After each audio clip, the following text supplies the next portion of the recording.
we're back at CABDA, and we have to talk about the products that we care about the most in the shop. And Saris is a big brand for us. Brian, thank you so much for letting us come on. Awesome, thanks for coming over. So Saris, if you didn't know, is a product made in the United States. Brian, tell us a little bit about that. Yeah, so we're based in Madison, Wisconsin. The office is an old farmhouse. Originally it was a chicken coop in back. The owners who bought it 40 years-ish ago, cleaned that out, started making bike racks in that facility, and then eventually bought a trainer brand called Cyclops, so that as the seasonality of racks went up and down, rack production would come down, trainer production would come up. Very cool. Kept everybody working on the floor, so we had 2 shifts working year round, and it was a really, really nice plan, and it's grown into a great brand, doing racks, storage, infrastructure, and trainers. Racks are something that everybody needs for their car, regardless of what style they're doing. You've got a couple on display here. Yeah. Tell me about this one. Yeah, so this is our MTR. MTR stands for Modular Tray Rack. And the reason it's modular is not only does it do the regular rack party tricks, you can tilt it up so you can store it up against the bumper of your car. That's brilliant. If you've got like a Ford Transit, or if you are going camping, you're going to be able to move around and make it easy to drive through everything? Exactly. Does it go down? It tilts down, so you can get to everything in the back of the car with the bike still on the rack. And then obviously it just pops back up into position, ready to hit the road. Very cool. Now tell me about these arms. Yeah, so the arms can swing out of the way. So once you have the bikes off and you've got a big heavy cooler in there, or you're going camping or something, you can get into the back of the vehicle without having to reach over a bike rack. Now, what about security? Because a lot of brands talk about security. What does Saris have? Right, so each bike gets its own dedicated lock. So when you're popping into a restaurant or going to the gas station on the travel, you can lock the bikes up, not have to worry about it. And because the rack itself is also an investment, locking hitch pins so the rack stays on the vehicle. What's the tire width that this can support? You can put fat bikes on here, you can do road bikes. Everything as is out of the box is ready to receive pretty much every bike that's out there. Very cool. And different wheel sizes, so you can move these scoops down. And what's the max weight that this can support then? The first 2 bike positions, 60 pounds. So e-bike compatible. It also has a ramp accessory, so if somebody has trouble getting the bike up onto the rack, they can just wheel it up. Awesome. That's pretty cool. Now tell me about this next one we have over here. This is the Glide? This is the Glide. Oh, right. I did my homework. Yeah, so this is a really interesting rack, mass style hitch rack. This is something you'll see a lot of families using for summer vacation, that sort of thing. No, this is the stereotype. This is what you always see on the back of every station wagon SUV, where they're grabbing you by the frame. But this, something tells me this one's a little bit different. Yeah, there's a few really nice touches, and a lot of it is carried over from our Bones rack, lessons learned there. So we have these stabilizing loops. So this goes around the seat tube, so it keeps the bikes from swaying out or into one another. I'm a camper. I like to have my cooler and everything in there.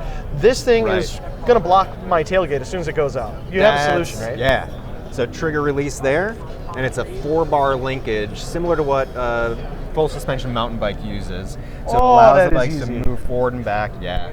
And because it's a suspension system, once it's loaded up with bikes, it's actually easier to move because the weight of the bikes helps it slide back and forth. No, that makes sense. I think I'll have a nice little handhold here, so if you do have a lot of weight, you can have better control of it too. Yep, and then when the bikes are off and you're parked in the garage, everything just folds down. I'm an indoor cyclist quite a bit. I push Zwift all the time on my riders in our shop. And I have an H3 at home.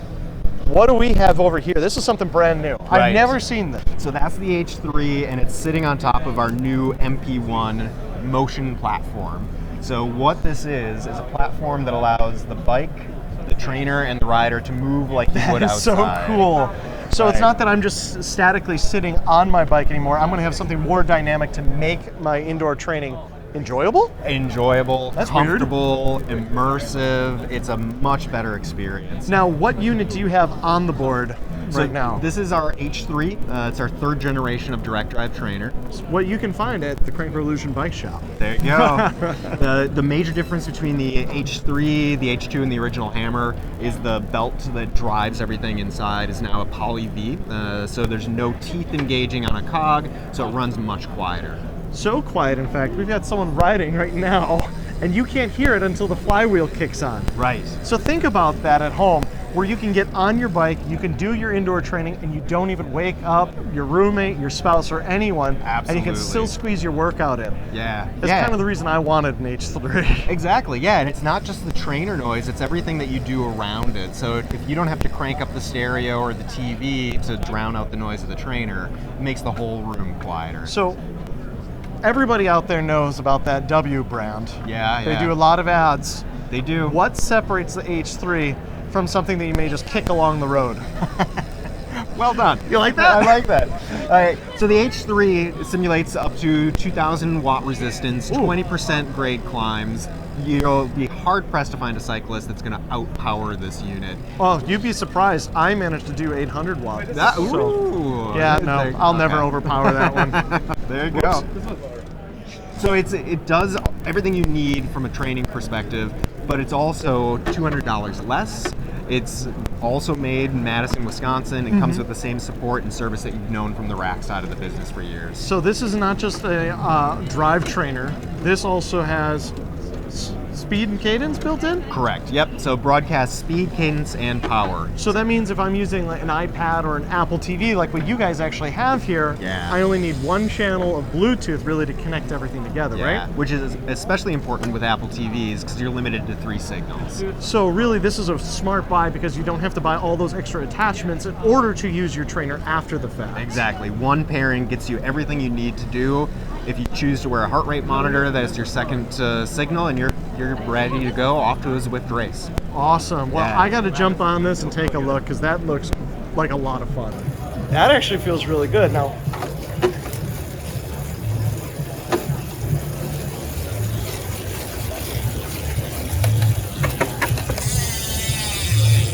oh, that is fun. I really don't even feel like I'm sitting on my trainer. It feels a lot more like road riding. In fact, after doing that sprint, of course, now I'm a little tired. I'm comfortably putting out right now 300 watts and I don't feel like I'm on a trainer. It feels like the road. I get that, I get that lateral feel that you get when you do a sprint on your bike. So you get that natural feeling. That sprint was a bad idea. In recovery mode, I probably should have trained for this interview.